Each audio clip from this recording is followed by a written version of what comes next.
வாராகி இவள் அம்பிகையின் முக்கிய மந்திரியாக விளங்குகிறாள். வாராகம் எனப்படும் பன்றியின் அம்சமானது விஷ்ணுவின் அவதாரங்களில் ஒன்றாகும். இவளுக்கு 3 கண்கள் உண்டு. இது சிவனின் அம்சமாகும். அம்பிகையின் அம்சமாக பிறந்ததால் இவள் சிவன் சக்தி, ஹரி சக்தி என்று 3 அம்சங்களை கொண்டவளாக எதையும் அடக்க வல்லவள். சப்தகன்னிகளில் பெரிதும் வேறுபட்டவள். மிருகபலமும் தேவகுணமும் கொண்டவள். பக்தர்கள் துன்பங்களை தாங்கி காப்பவள். பிரளயத்திலிருந்து உலகை மீட்டவளாக சொல்லப்படுகிறாள். எருமை வாகனமாக உடையவள்.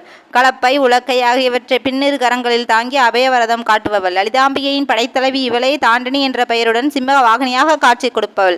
இவளை வணங்குவோர் வாழ்வில் சிக்கல்கள், தடைகள், தீராத பகைகள் தீரும். 5 வாரங்கள் வாராகி தேவிக்கு நம் பஞ்சமி திதிகளில் விரதமிருந்து வணங்கி வழிபட்டோமானால் நம் வாழ்வில் வறுமைகளை நீக்கி வளமான செல்வங்களை தரக்கூடியவள். இன்று நம் வாராகி தேவியை வழிபட்டு வாழ்வில் வளம் பெறுவோம். உங்களுக்கும் வாராகி தேவியை பிடிக்குமா? கமெண்ட்ல சொல்லுங்க ஃப்ரெண்ட்ஸ். இந்த வீடியோ உங்களுக்கு பிடிச்சிருந்தா லைக் பண்ணுங்க, ஷேர் பண்ணுங்க, சப்ஸ்கிரைப் பண்ணுங்க. Bye bye from Shakti Siva.